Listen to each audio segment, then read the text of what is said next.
Medgington there. A Labour MP who also works as an A&E doctor has said that children with mental health problems are being left to languish for months or even years on waiting lists.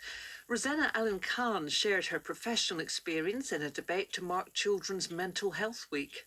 In A&E, I see children coming in younger and younger. I will never forget their emaciated faces attending having self-harmed, living with eating disorders, or having attempted to take their own lives. I will never forget the faces of parents agonised by their children's suffering, exhausted from being on suicide watch and fighting tooth and nail for their child, pushing to access services that their child vitally needs and frequently finding their children being turned away. Dr. Allen-Khan said poverty and inequality were driving ill health, with children from the poorest households 4 times as likely to develop a mental illness. But a Conservative former minister, George Freeman, said there were other causes of childhood trauma besides poverty. He said he'd experienced trauma despite growing up in a materially privileged family. I was taken out of the arms of my father by the police aged 11 months. I was a child carer of an alcoholic parent. Poverty has a part to play.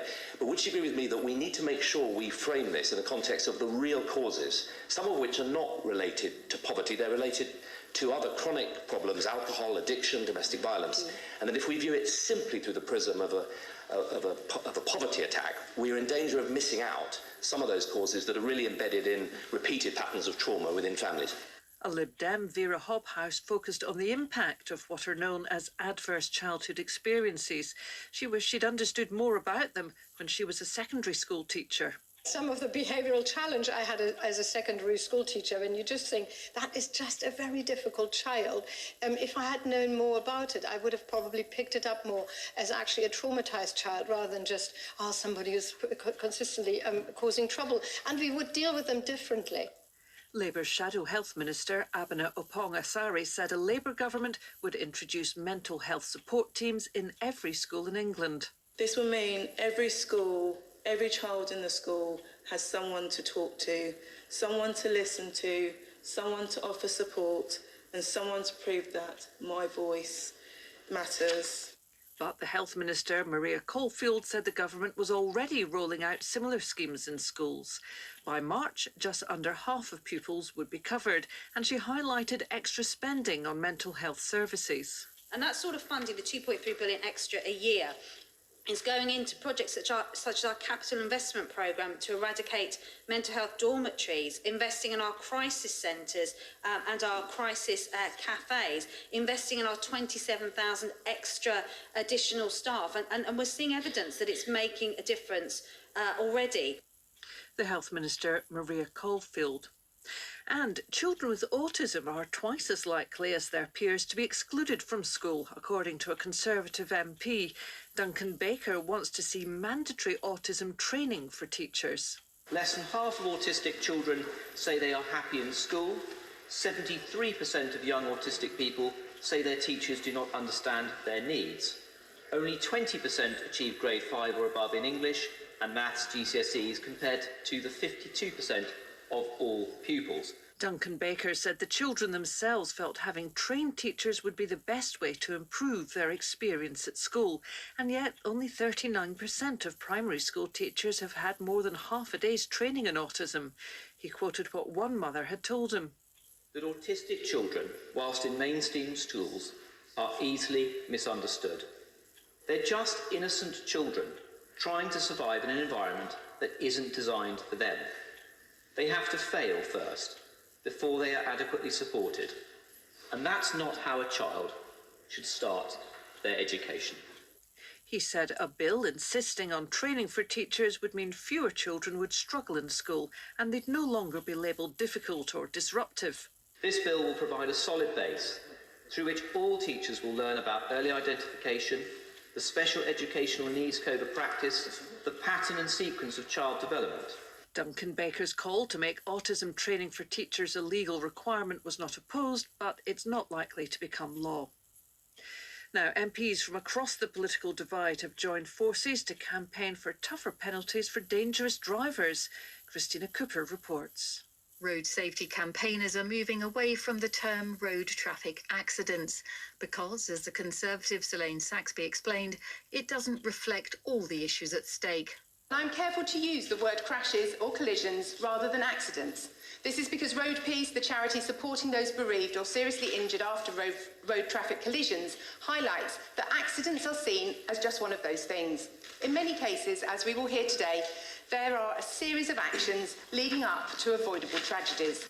Selene Saxby is co-chair of the all-party parliamentary group for cycling and walking, which campaigns for what it calls road justice.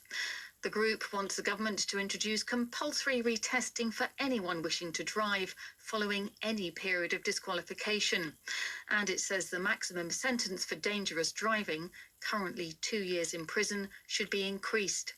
Selene Saxby described herself as a voice for the countless people whose lives have been or could be tragically affected by crashes and collisions. I think it is important to state here and remind us all that driving is a privilege and not a right. When done correctly, driving can be an enormous tool for good. But we should remember that the activity is a dangerous one, dangerous enough for it to need to be licensed. And she said motorists who kill due to careless or dangerous driving should face a lifetime ban. Her co-chair of the cycling and walking group is the Labour MP Fabian Hamilton, who spoke about a constituent, Ian Winterburn, a cyclist killed in Leeds. He was wearing his cyclist's high-visibility jacket, his helmet and his lights were on. But in spite of this, a car turning right in front of him drove straight into Ian, claiming that she didn't see him there on the road.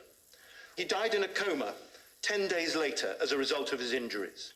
The driver was convicted of causing death by careless driving, given a 4-month suspended prison sentence, a £200 fine and banned from driving for 2 years.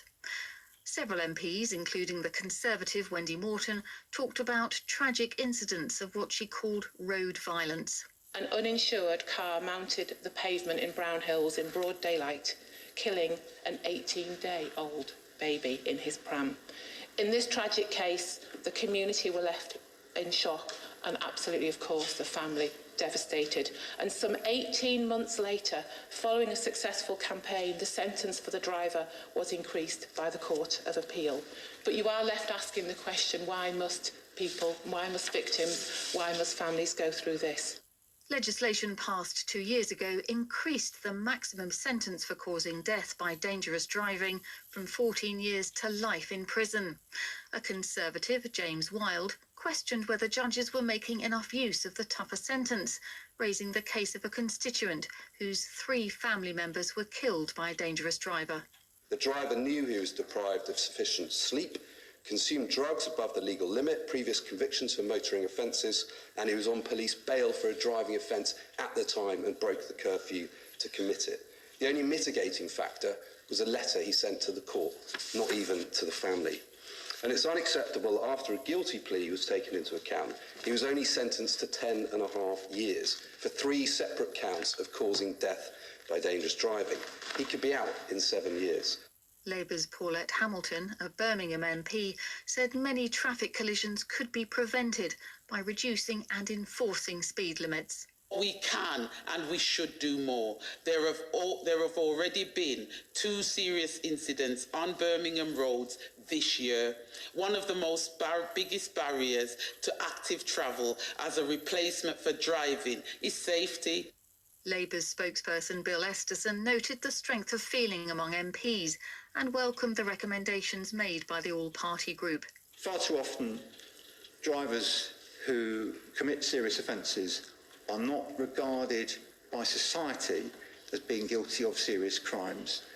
It is a change that I think everybody in this debate is calling for to happen, and I would be very interested to hear whether the Minister agrees with those calls. The Transport Minister is Guy Opperman. He said his department was examining the rules on compulsory retesting because they hadn't been updated since 2015.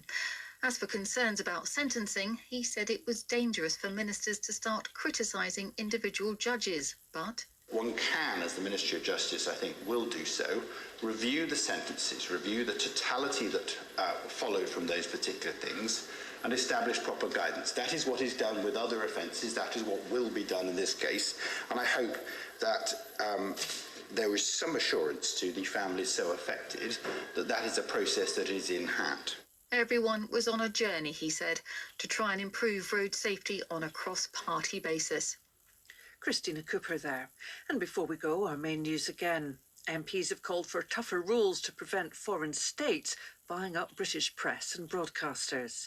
I'm Susan Hume, the studio manager was Danny Cox, the editor was Mandy Baker. And that was Today in Parliament.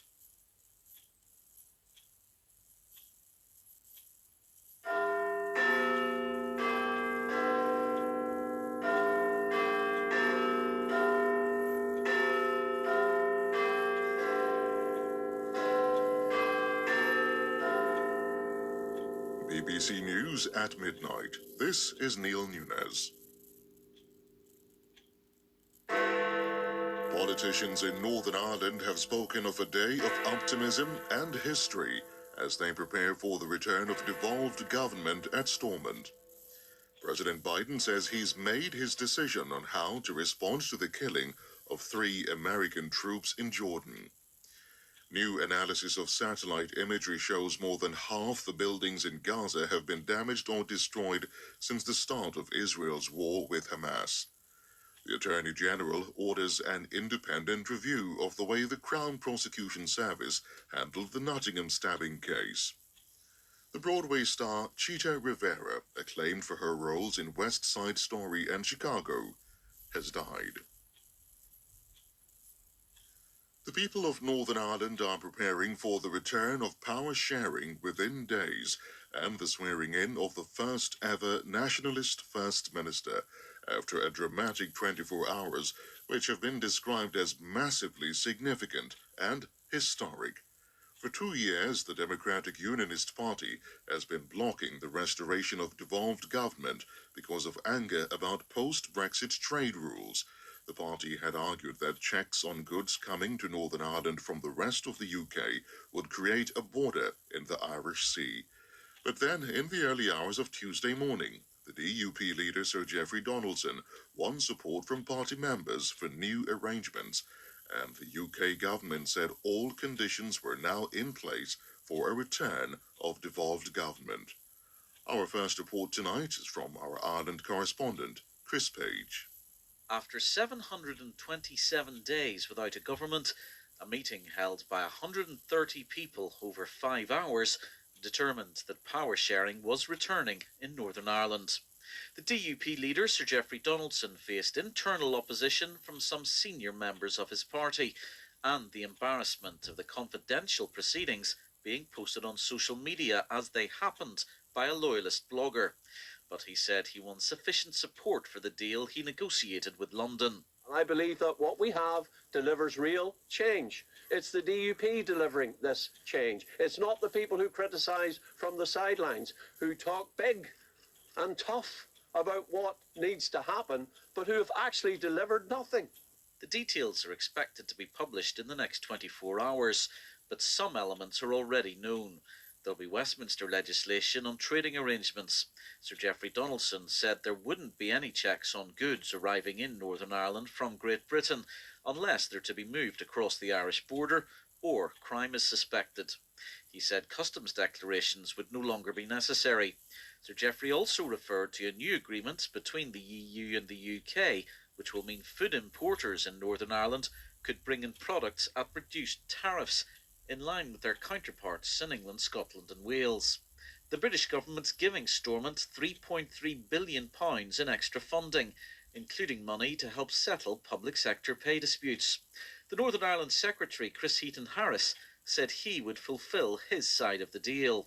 I believe that all the conditions are now in place for the Assembly to return, and I look forward very much to the restoration of the institutions at Stormont as soon as possible. The parties entitled to form an executive are meeting today to discuss these matters, and I hope we'll be able to finalise this deal with those parties as soon as possible and move forward. When Stormont is formally revived, An Irish nationalist will be installed as First Minister for the first time. The Sinn Féin Vice President, Michelle O'Neill, is in line for the position. Her party leader, Mary Lou McDonald, said it was a sign of historic change. It's massively significant. I mean, bear in mind, partition itself, the establishment of this state, was on the basis of creating an inbuilt and permanent unionist majority. And that day is gone. It is now consigned to the pages of the history books. Power sharing between politicians who want to keep Northern Ireland in the UK and others who want it to leave the Union has never been easy. Devolved government has been absent in Belfast for 5 out of the last 7 years. But locally elected ministers are set to take up office again within a few days. The government has refused to release any details of the deal, but the breakthrough has been welcomed by many in Belfast and Westminster. Power sharing at Stormont collapsed at a time when the UK was recovering from the pandemic and began struggling with a cost of living crisis, and some have expressed anger that Northern Ireland has been without a functioning administration for so long. The BBC's political editor in Northern Ireland, Enda McLafferty, has this report. When it comes to surviving without a government, Northern Ireland is in a league of its own. For decades, it has limped from one crisis to another. In fact, since devolved government was first established here 26 years ago, the Stormont institutions have been down 40% of the time. Such political paralysis comes at a cost. Health waiting figures are the worst in the UK, with 1 in every 4 people here on a list for an appointment. Radical surgery is needed to fix the system, but the politicians have not been in government long enough to make the changes. Public sector pay also lags far behind the rest of the UK, and in recent weeks, services have been crippled because of ongoing strikes. Returning Stormont ministers will now have almost £600 million to cover some pay increases, but not all. Policing too has suffered during the Stormont standoff, with officer levels dropping to a new low and a budget hole of £50 million. The leader of the Alliance Party, Naomi Long, is the former Justice Minister. There is nothing in the deal that wasn't available in 2018 under Theresa May, or that wouldn't have been able to be negotiated alongside doing our jobs in the executive. And I guess for me, that's the bitter part of it, in that I simply wish we had been able to continue to do our jobs and avoid all of the harm that's been caused. Whatever the deal, public trust in the political system in Northern Ireland has been eroded, and there is little expectation that a new Stormont will repair that damage. Stop-start government has left its mark. So glad to see them back in the government, because we need a government. Slightly surprised. I thought they might have held out for another few weeks. If they're going to get £3.2 billion to help the health service, education and everything else. I am surprised. I am. Just the way the government has been lately. I don't really deal in politics or like politics, but I think it's terrible that they've been out so long. But there is some good news for MLAs, as they are in line to get their full salary back. It was cut by almost a third last year. But fixing Stormont's finances to meet the challenges the returning executive will face presents a much bigger battle, as ministers will seek once again to make up for lost time. With his thoughts on the developments in Northern Ireland, here's our political editor, Chris Mason. Two of the most complex and contentious strands of contemporary politics in collision: Northern Ireland and its painstaking path to peace, the UK's departure from the European Union. Squaring one with the other has been the central challenge here, managing borders in a corner of Europe more alive than most to their import, history, symbolism, consequences. Attempts in private to assemble the multifarious moving parts to bring about an agreement between the government and the DUP, agreement between the EU and the UK, agreement among Conservatives, agreement among the DUP. None of these easy, all of them together hard. Sir Geoffrey Donaldson has finally reached the point he can take the Democratic Unionist Party with him, or at least most of it. And Sir Geoffrey is a man who knows all about noisy figures deciding their party is going further than they can stomach.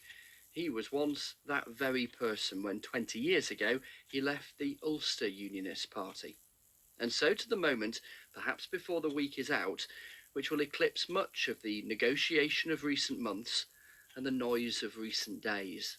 As Sinn Féin First Minister Michelle O'Neill, Northern Ireland, a part of the UK, whose First Minister aspires for it one day to be part of another state, the Republic of Ireland. Politics is packed with precedents, but that will be something never seen before. President Biden says he's decided how he will respond to a drone strike in Jordan at the weekend, which killed 3 American service personnel and injured almost 3 dozen more. Speaking on his way to Florida for a campaign visit, Mr. Biden told reporters that he held Iran responsible for the attack. Tehran's denied being involved. From Washington, here's our correspondent Gary O'Donoghue. Joe Biden was giving little away about the specifics of the decision he's taken, but it's clear that a course of action has been settled on after consultations with military and intelligence chiefs. He's come under pressure from some Republicans to hit Iranian targets directly, but his administration is desperately trying to avoid a wider war in the Middle East. That's not what I'm looking for, he told reporters. Separately, the spokesman for the National Security Council, John Kirby, said that while the US would not telegraph its punches, it was possible there would be a tiered approach with multiple actions over time, aimed, he said, at degrading the capabilities the groups have to launch attacks. New analysis of satellite imagery has shown that more than half of Gaza's buildings have been damaged or destroyed since Israel launched its retaliation for the Hamas attacks last October. Israel has justified the level of destruction by pointing out that Hamas embeds itself in civilian areas. Caroline Hawley has been looking at the images from across the Gaza Strip.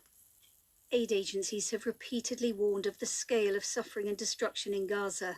Now, new satellite imagery reveals the true extent of it, with whole residential neighbourhoods in ruins, once bustling streets, now silent. The analysis estimates that between 50 to 61% of all buildings in the Gaza Strip have been badly damaged or destroyed. This includes 38,000 buildings in the southern city of Khan Yunis alone. Corey Scher of City University of New York has analysed images from a range of war zones. The extent and pace of damage is remarkable. I've never seen this much damage appear so quickly. Satellite radar indicated damage appear so quickly. And in that sense, it really stands out. And it's not just buildings. BBC Verify has examined images which show large areas of farmland in the north and centre of Gaza laid waste. The IDF says Hamas tunnel entrances and rocket launch sites have been found in some agricultural areas, and it's repeatedly accused Hamas of embedding itself in built-up areas.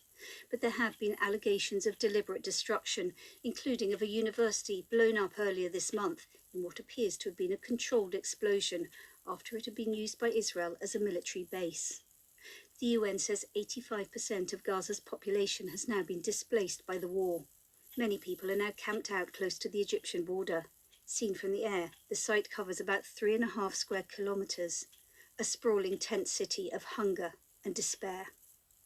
The Israeli Prime Minister Benjamin Netanyahu has dampened hopes of a fresh pause in fighting in Gaza. The leader of the Hamas, Ismail Haniyeh, had said his group was studying ceasefire proposals put forward after talks in Paris, but Mr. Netanyahu said Israel would not withdraw troops from Gaza or free thousands of Palestinian prisoners. From Jerusalem, Mark Lowen reports.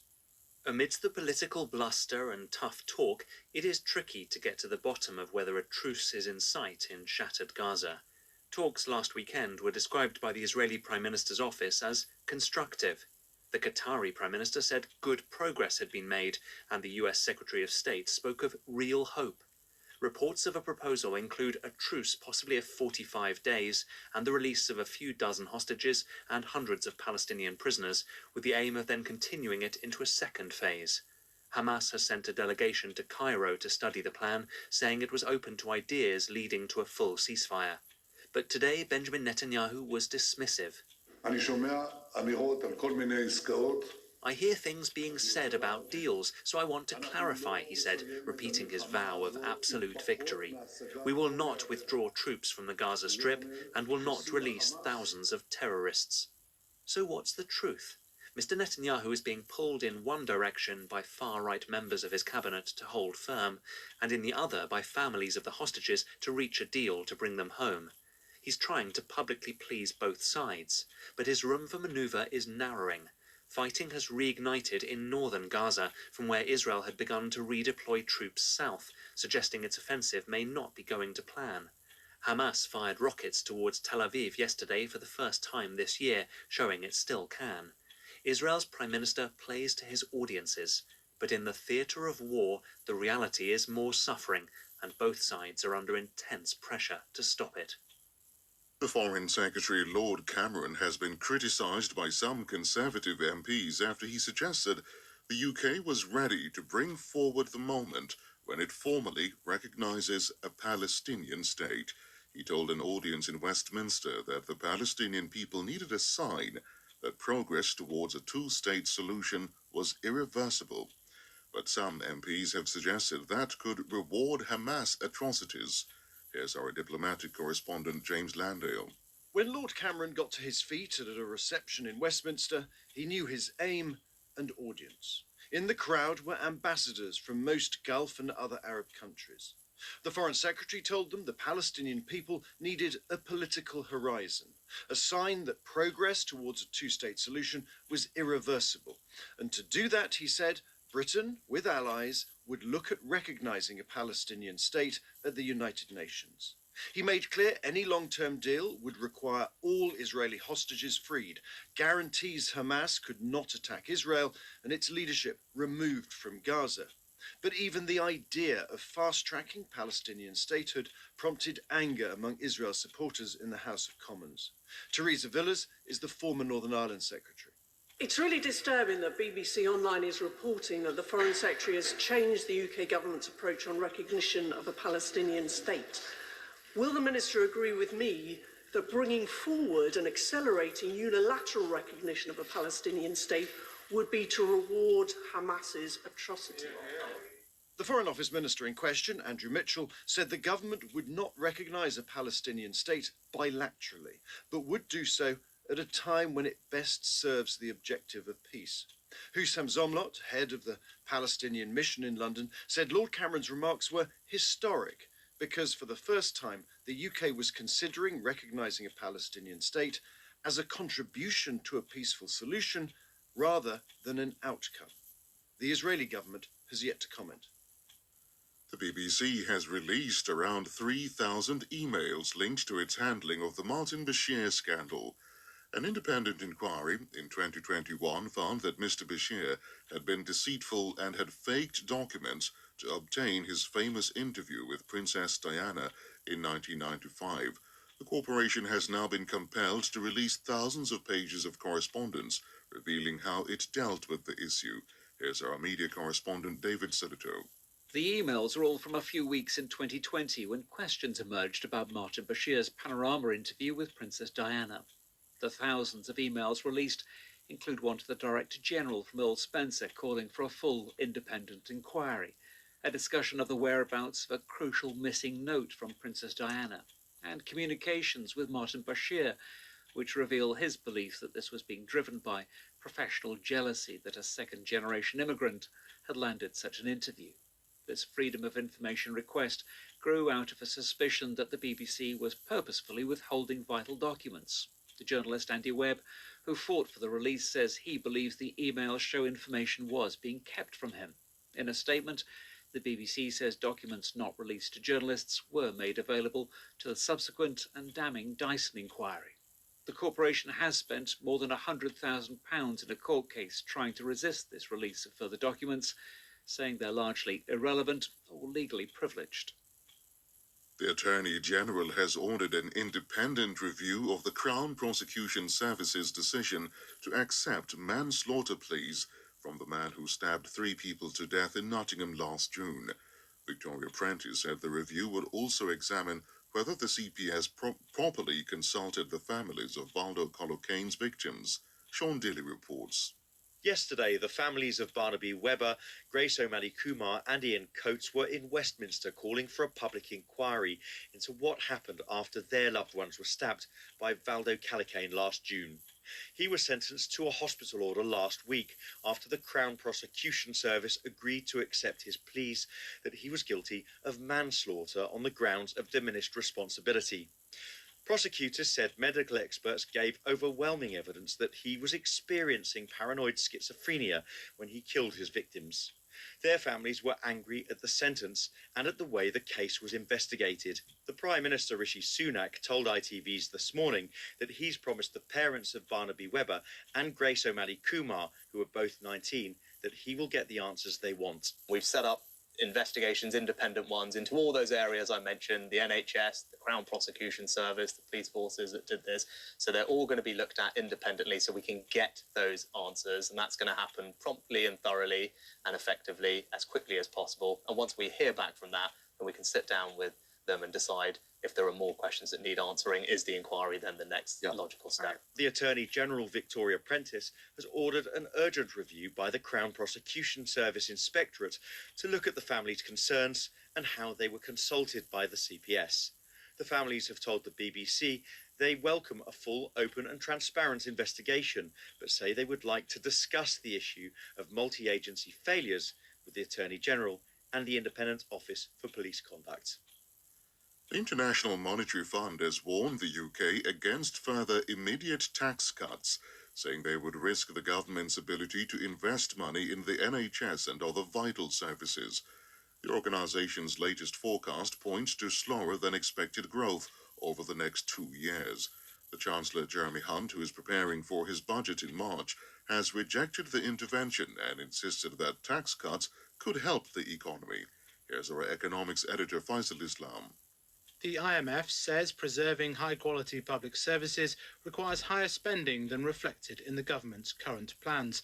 It suggests the Treasury's penciled-in cuts to spending beginning this year are unrealistic and that the fund had assumed the very challenging squeeze would not happen.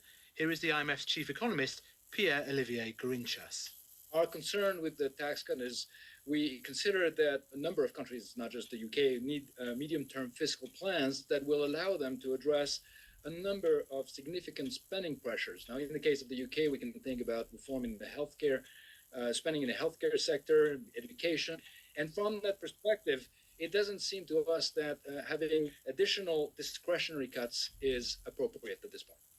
Jeremy Hunt, who has already given heavy hints about tax cuts in the budget in March, hit back, saying smart tax reductions could make a big difference in boosting growth. Today, Mr Hunt received the first draft of a forecast written by his own budget watchdog, the Office for Budget Responsibility, which is thought to show a rosier picture for borrowing as the cost of interest on the national debt falls. The IMF has downgraded its forecast for UK growth next year from 2% to 1.6%, partly as a statistical consequence of growth having been revised higher during the pandemic years. This better performance leaves less room for growth to catch up in later years. The IMF's intervention echoes concerns expressed by the OBR. It has said it would be generous to call the government's post-election spending plans fiction because it hadn't bothered to write down numbers for individual departments. Thames Valley Police has referred itself to the independent regulator after a BBC investigation found that officers had ridiculed an assault victim while watching body-worn video showing her genitalia. None of the officers faced a misconduct hearing, but a student officer who reported them was later dismissed. The force says the remarks were unacceptable and the whistleblower acted correctly. Our investigations correspondent Noel Titherington has the details. Early last year, officers arrested a woman on a night out in Newbury on suspicion of assault. The 21-year-old was placed in leg restraints and filmed on officer body-worn cameras suffering from a seizure with her groin exposed. The next day, analysis of CCTV showed that she was actually a victim of assault herself, and the lead officer decided to drop the case. But 3 PCs then watched the body-worn video, asking to see the woman's genitalia and ridiculing her looks. A student officer who was in the room blew the whistle on his colleagues. The BBC has learned that he was later dismissed, while none of the PCs faced a misconduct hearing. Their conduct was not reported to the policing regulator. Former Chief Prosecutor Nazir Afzal says the force should have reported what happened. It's a horror story of misogyny and sexism. It's massively damaging to public confidence. Here we have somebody who's really vulnerable, and yet the police took advantage of it. In old-fashioned language, it would be called a cover-up. The police need to have the confidence of the public, and that's by having a transparent process. Thames Valley Police says relevant officers were disciplined following private misconduct meetings, and the student PC's sacking was entirely unrelated. Sky has announced that it's planning to cut around 1,000 jobs this year as it moves towards more internet-based services. It's understood a significant number will be engineers, as fewer people require satellite dishes to be installed in their homes. In the city, the 100 share index ended the day up 34 points at 7,666. On Wall Street, the Dow Jones closed up 134 points at 38,467. On the currency markets, the pound is trading at $1.26.8.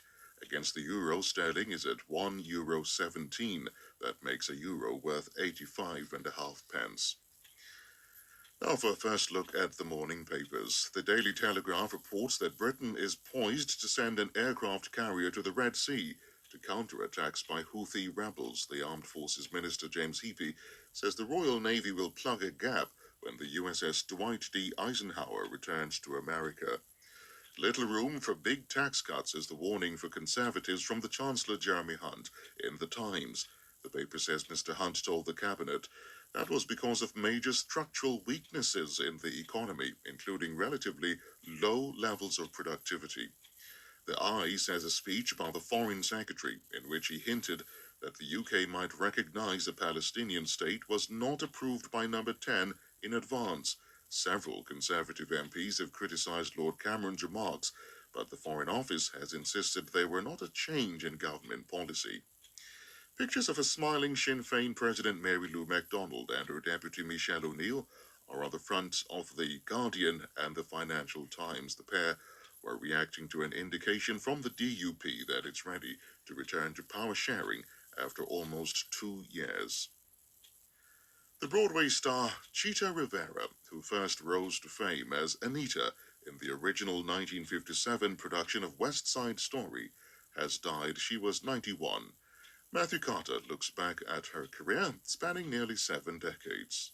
A singer, dancer and actor, Chita Rivera epitomised what the industry calls the triple threat.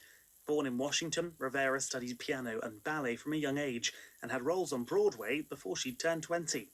In the 1950s, she starred in productions including Guys and Dolls and Can-Can, but it was her portrayal of Anita in West Side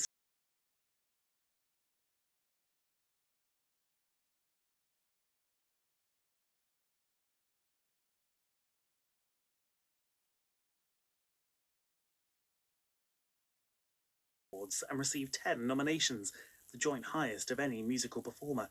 She left the stage in her 80s, but in 2018 received one final accolade, a special Tony for Lifetime Achievement, recognising her extraordinary contribution to theatre. An intrepid snow monkey, which escaped from a wildlife park in the Highlands at the weekend, is still on the loose. It's thought the male Japanese macaque may have left the park in the Cairngorms to avoid a bust-up with others in his troop. Despite several sightings, he's so far evaded capture, and animal experts are now using a variety of techniques to try to coax him back. Our correspondent Alexandra Mackenzie is following the story. The 7-year-old male monkey has been on the run since Sunday. One couple got quite a surprise when they spotted him in their garden in the village of Kincraig, 2 miles from the Highland Wildlife Park. The cheeky chap was helping himself to nuts left out for the birds. A team from the Royal Zoological Society of Scotland, which runs the park, has been patrolling the nearby area in the hope of recapturing the monkey. Even the Cairngorm Mountain Rescue Team is involved in the search, using its drone with thermal imaging technology. And there has been a further sighting, this time a bit closer to the wildlife park.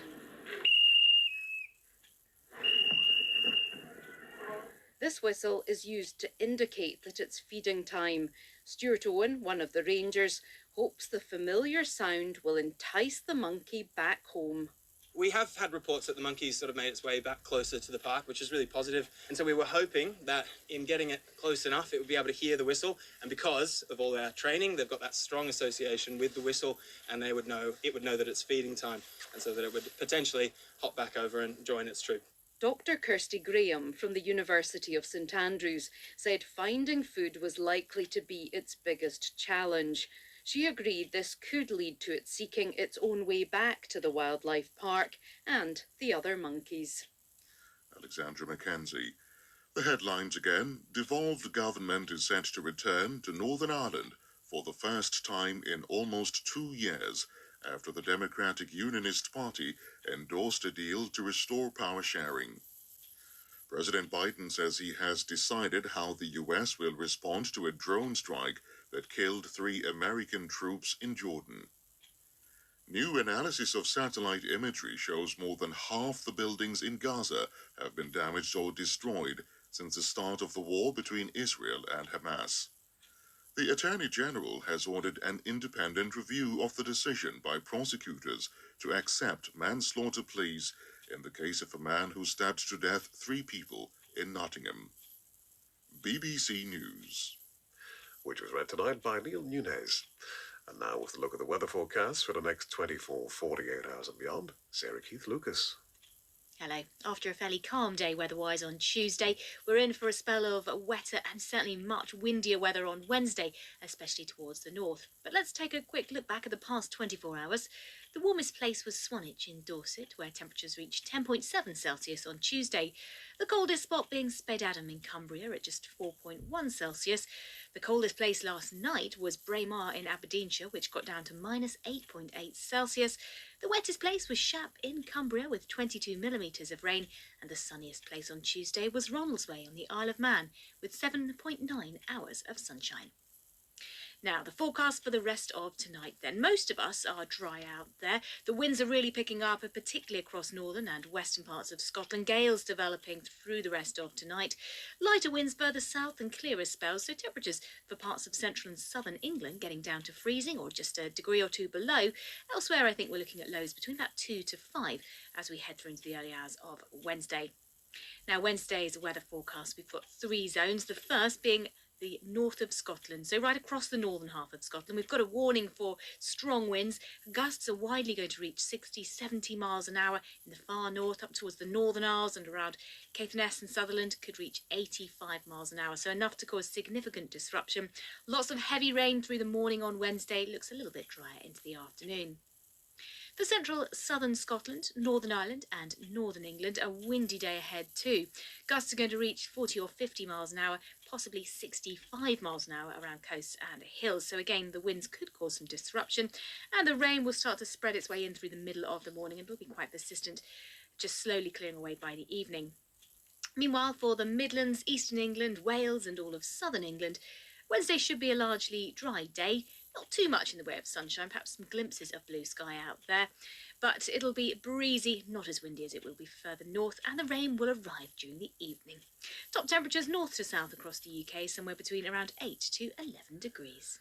Sarah, thank you. Sarah Keith-Lucas at the BBC Weather Centre. And now on Radio 4, it's our Book of the Week. In this extract from Food for Life by Professor Tim Spector, we enter the mysterious world of mushrooms and their surprising benefits for both our bodies and the planet. It's read by John Lightbody.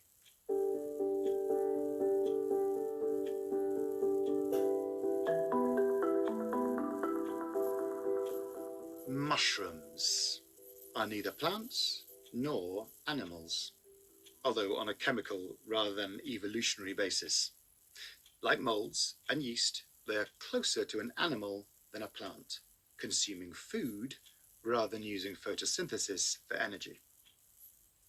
Fungi are often called the forgotten kingdom, as while they surround us in the air and the soil, we can't see or feel them and take their vital recycling role in the planet and in our nutrition for granted. A mushroom is the fruit of a fungus, full of spores, They get their nutrition from substances like sawdust, grain, straw, or wood chips rather than soil. Like bacteria, not all fungi are benevolent, but they are one of the few species that may benefit from global warming. I would bet on mushrooms outliving humans. There are hundreds of thousands of species, of which maybe only 1,000 are edible and less than 20 are cultivable.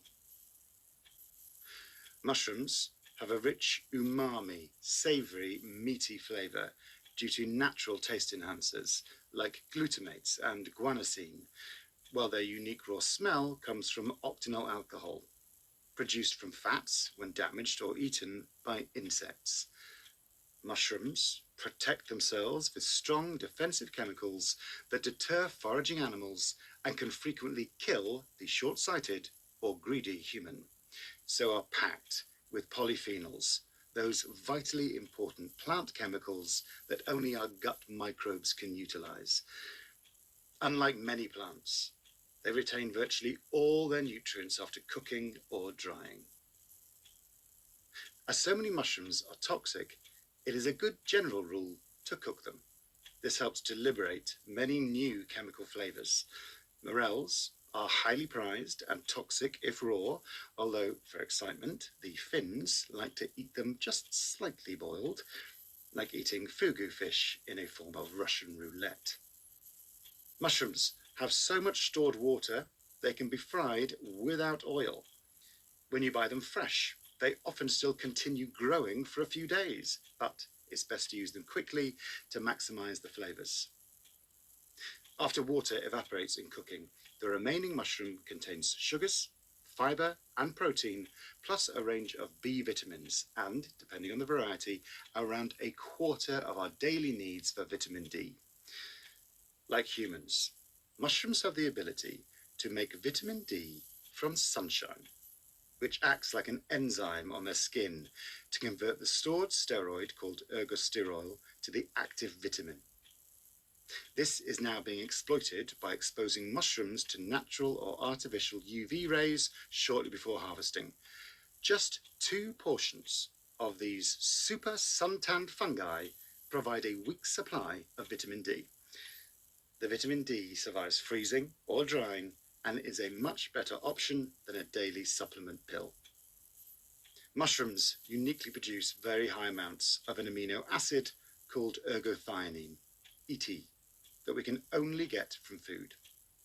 It acts as an antioxidant and appears to have important anti-inflammatory mechanisms for humans.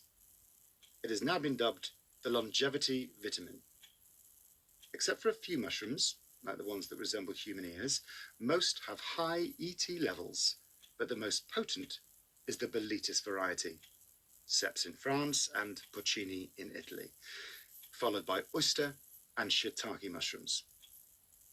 Humans have evolved a very specific transporter to move this ET chemical into the body to the sites needing repair, such as injured tissue or those dealing with waste products like the liver and kidneys. It is found in the blood, semen, spinal fluid, and even in breast milk. There are few good epidemiological studies, but one followed 13,000 elderly subjects with high rates of dementia for nearly 6 years. They found regular mushroom eaters, more than 3 portions a week, had their chance of developing dementia reduced by 1/5. Mushrooms have been used medicinally in Asia for over 1,000 years. There are over 300 medicinal mushroom types, and each has a slightly different composition of micronutrients, phytochemicals, and complex carbohydrates, which may be used for many conditions. In addition, all fungi can produce a wide range of useful chemicals, such as penicillin and cyclosporin, that act on humans. The mushroom polysaccharides, carbohydrates, and terpenoids, a group of bioactives often overshadowed by the polyphenol group, have shown early promise in diabetes prevention.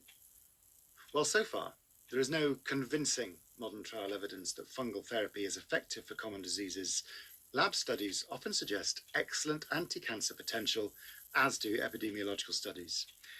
A study in over 36,000 Japanese men showed an inverse relationship between mushroom consumption and new prostate cancer, as did a meta-analysis of breast cancer. Nearly all mushrooms tested have some effects on animal gut microbes, which form the microbiome, the thousands of bacterial species that make up our gut community. Some of the Asian varieties that look and feel and possibly taste like old man's ears have special complex carbohydrates that may be prebiotics. The range of edible or microbiome accessible carbs that microbes can feed off is huge compared to most plants. There are plenty of test tube studies, but only a few showing changes in animal microbes. While we still need some good human data, all this points to mushrooms of any variety being a great prebiotic fertilizer. Several species are now being used commercially to improve health, growth, and milk production of domesticated animals like poultry and cows. Another new key area is fungal or mycotherapy to help boost the immune system of patients undergoing chemotherapy for cancer, especially for newer, expensive immunotherapies where the gut microbes play a crucial role. In many countries, hallucinogenic mushrooms are highly sought after, though often illegal. Several varieties produce a chemical called psilocybin that affects the serotonin pathways in the brain. This is the crude basis of many more dangerous recreational drugs like MDMA, ecstasy, and a growing range of others. These psychedelic mushrooms grow all around the world. There many are found in Mexico, where Aztecs used to enjoy it in ritual ceremonies. Their effects were first reported in modern times by a family picnicking in Green Park in London in 1799, who, after picking some to eat, started giggling uncontrollably and became delusional. A clinically supervised study from the prestigious Johns Hopkins Hospital in Baltimore in 2011 gave careful amounts of the psilocybin or a placebo to 18 volunteers on 5 occasions and monitored responses in very controlled conditions over 8 hours. 12 months later, a third reported this to be the most important spiritual and mystical experience of their lives. Another third said it was in the top 5 experiences, and the remaining third said it made them acutely anxious, although this wore off. In a more recent randomized study from the same research group, 1 week of psilocybin-assisted psychotherapy reduced symptoms in patients with major depressive disorder, so much so that 58% were no longer clinically depressed, a rate normally achieved after many weeks of intense therapy. Other small studies have suggested it also works for drug and alcohol addictions, attention and obsessive disorders. This suggests that psilocybin probably acts like a reboot for the brain and is now being taken seriously as a non-addictive drug with minimal side effects by commercial companies, but will require very close monitoring as part of supervised therapy. So don't try this at home. The laws around magic mushrooms are variable and confusing, and it is possible to get psilocybin-infused chocolate in some countries, which should come with a health warning. There is another source of protein that most people think of as a friendly mushroom-like plant and perfect for vegetarians. It is a mold, meaning it's a type of fungus, but its origins were kept mysterious. In fact, it was probably the first meat substitute, a microprotein grown in a lab in the 1970s by a collaboration between a giant UK food company, Rank Hovis McDougall, and ICI, and named after a local village called Quorn.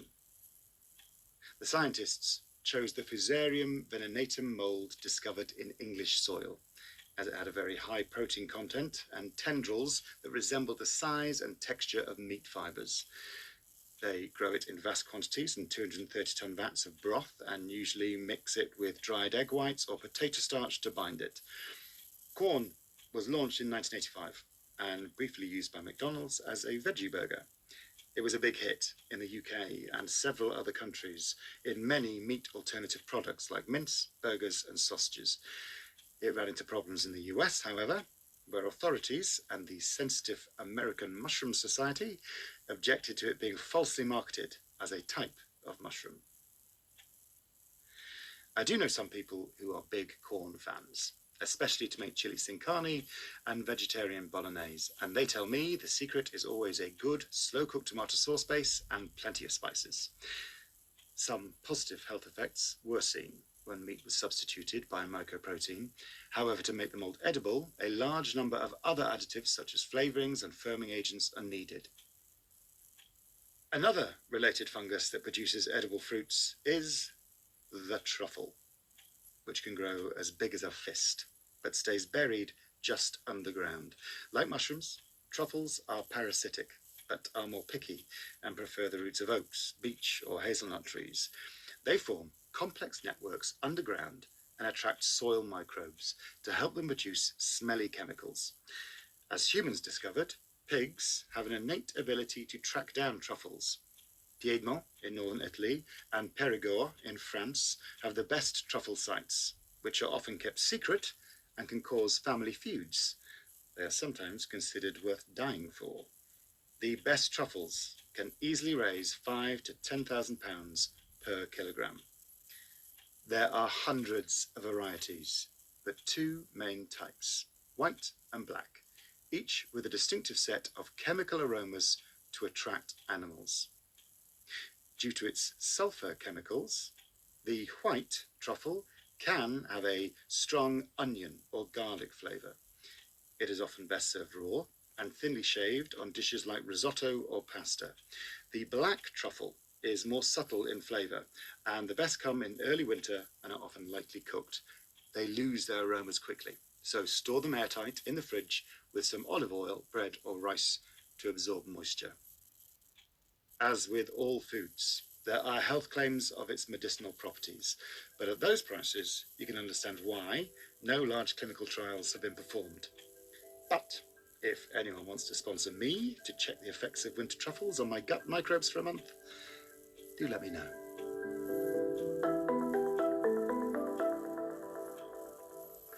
John Lightbody was reading from Food for Life by Tim Spector. It was abridged by Rosemary Goring and produced by Naomi Walmsley.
By the Met Office on behalf of the Maritime and Coast Guard Agency at 0015 on Wednesday the 31st of January.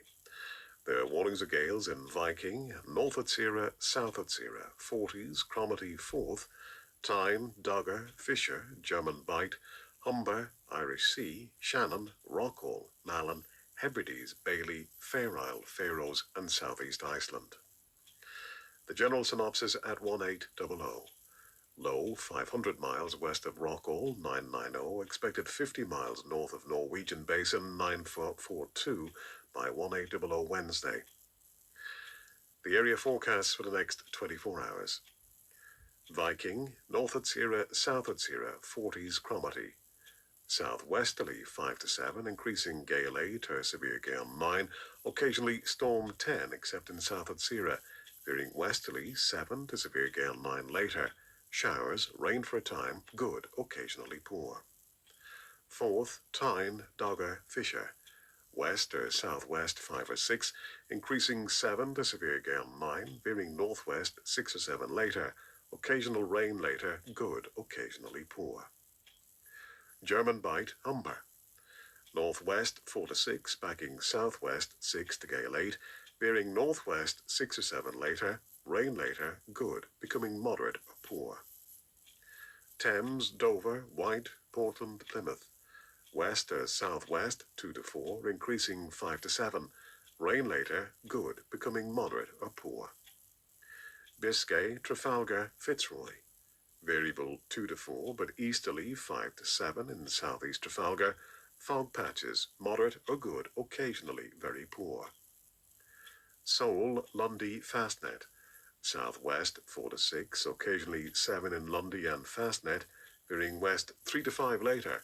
Rain later, good, occasionally poor. Irish Sea. Southwest 5 or 6, increasing 7 to severe gale 9, veering northwest 5 to 7 later. Rain, then showers, good, occasionally poor. Shannon. Southwest 6 to gale 8, occasionally severe gale 9, becoming variable 2 to 4 later. Rain for a time, good, occasionally poor. Rockall, Malin. Southwest, veering west 7 to severe gale 9, increasing storm 10 for a time. Rain or showers, good, occasionally poor. Hebrides, Bailey, Fair Isle, Faroes. Southwest, veering west 7 to severe gale 9, increasing storm 10 or violent storm 11 for a time. Rain or squally wintry showers, moderate or poor, occasionally good. And southeast Iceland. Southwesterly 6 to gale 8, becoming cyclonic 3 to 5, then northwesterly severe gale 9 or storm 10, occasionally violent storm 11 in south. Rain or squally wintry showers, moderate or poor. And now the weather reports from coastal stations for 2300 on the 30th of January. Tyree automatic. Southwest by south 6, 11 miles at 1020, falling. Stornoway. Southwest by south 7, 9 miles at 1014, falling. Lerwick. Southwest 7, 11 miles at 1013, falling. Wick automatic. South-southwest 5, 11 miles at 1017, falling. Aberdeen. South by east 4, 19 miles at 1022, falling slowly. Lukers. Southwest by west 5, 22 miles at 1024, now rising. Boomer. Southwest by south 3, 19 miles at 1028, falling slowly. Bridlington. West 2, 1031, now falling. Sandlady light vessel automatic. West by north 2, 5 miles at 1034. St. Catherine's Point automatic. North-northeast 2, 1034, rising slowly. Jersey. Calm 15 miles at 1035, rising more slowly. Channel light vessel automatic. North-northeast 1, 1034. Scilly automatic. South-southwest 3, 13 miles at 1034, now falling. Milford Haven. Southwest by south 3, 22 miles at 1033, falling slowly. Aberporth. South-southwest 3, 24 miles at 1034, now falling. Valley. Southwest 5, 16 miles at 1032, falling slowly. Liverpool Crosby. south by west 4, 19 miles, 1,032, now falling. Valencia, southwest by south 3, slight showers, 5 miles, 1,029, falling slowly. Ronaldsway, southwest 5, 1,030, falling slowly. Malin Head, south-southwest 5, 11 miles, 1,023, falling. And Machrihanish Automatic, south by west 4, 27 miles, 1,025, falling slowly. And here's the weather forecast for the inshore waters of Great Britain and Northern Ireland, valid for the following 24 hours, issued by the Met Office at 2300 on Tuesday the 30th of January. The general situation: a southwesterly airflow will bring gale or storm force winds and rain to northern parts of the United Kingdom on Wednesday. Winds will decrease into Thursday as a transient ridge builds for a time, although squally wintry showers will affect the north. Cape Wrath to Rattray Head, including Orkney. Southwest 7 to severe gale 9, occasionally storm 10, veering west 7 to severe gale 9 later. Rain for a time, then wintry showers, moderate or good, occasionally poor. Rattray Head to Berwick upon Tweed. Southwest 5 or 6, increasing 7 to severe gale 9, then veering west 5 to 7 later. Rain for a time, then showers, good, occasionally poor. Berwick upon Tweed to Whitby. Southwest 4 to 6, increasing 7, a gale 8, occasionally severe gale 9 for a time, veering west or northwest 5 to 7 later. Rain later, good, occasionally poor later. Whitby to Gibraltar Point. Southwest 2 to 4, increasing 5 to 7, veering northwest 4 to 6 later. Occasional rain later, good, occasionally poor later. Gibraltar Point to North Foreland. Southwesterly 2 to 4, increasing 5 to 7, veering northwesterly 4 to 6 later. Rain later, good, occasionally poor later. North Foreland to Selsey Bill. Variable 3 or less, becoming southwesterly 4 to 6, occasionally 7 later and east. Fair, good. Selsey Bill to Lyme Regis. Variable 3 or less, becoming southwest 3 or 4, increasing 5 or 6 later. Fair, good. Lyme Regis to Land's End, including the Isles of Scilly. Variable 3 or less, becoming west or southwest 4 or 5, occasionally 6 later. Occasional rain or drizzle later. Good, occasionally poor later. Land's End to St. David's Head, including the Bristol Channel. South 3 or 4, veering southwest 5 to 7, veering west or northwest 4 to 6 later. Rain later, good, occasionally poor later. St. David's Head, the Great Orme Head, including St. George's Channel. Southwest 3 to 5, increasing 5 to 7, occasionally gale 8, veering west or northwest 4 to 6 later. Rain later, good, occasionally poor later. Great Orme Head to the Mull of Galloway. Southwest 4 to 6, increasing 7, a gale 8, occasionally severe gale 9, veering west or northwest 5 to 7 later. Rain for a time, then showers, good, occasionally poor. Isle of Man. Southwest 5 or 6, increasing 7, a gale 8, veering northwest 5 to 6 later. Rain for a time later, good, occasionally moderate or poor. Lochfoyle to Carlingford Loch.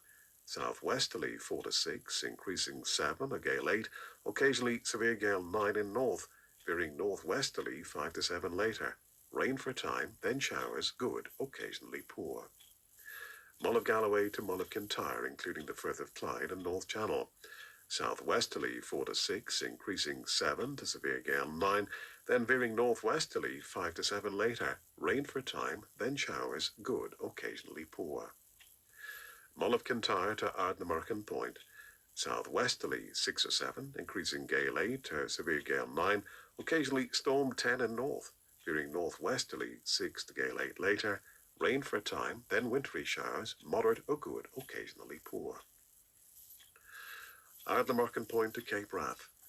Southwest 6 to gale 8, increasing severe gale 9 or storm 10, occasionally violent storm 11, then veering west 7 to severe gale 9. Rain, then squally wintry showers, moderate or good, occasionally poor. And Shetland Isles. Southwesterly 7 or gale 8, increasing severe gale 9 or storm 10, occasionally violent storm 11 in north, Veering westerly 7, there's a big gale 9 later. Fair, then rain, then squally wintry showers later. Moderate or good, occasionally poor. And that completes the shipping forecast. Well, as I say, it's always wonderful to hear how you listen to the shipping forecast at 12 minutes to 1 each night. Claire Reid says, listening to the shipping forecast always brings a small moment of joy and familiarity to my nights.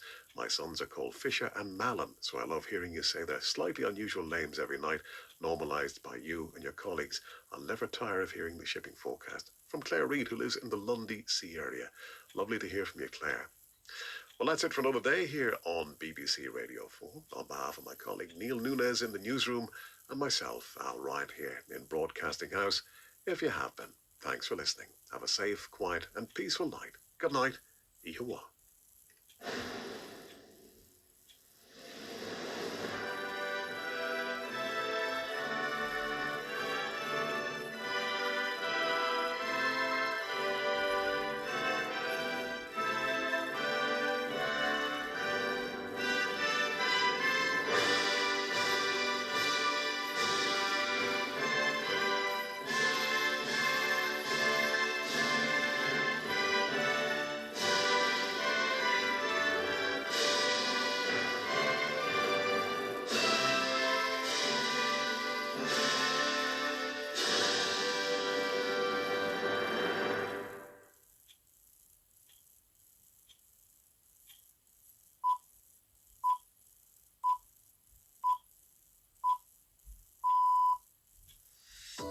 It's 0100 GMT. Hello, I'm Sam Fennick and this is Business Matters on the BBC World Service. Today we're live in the USA and Pakistan.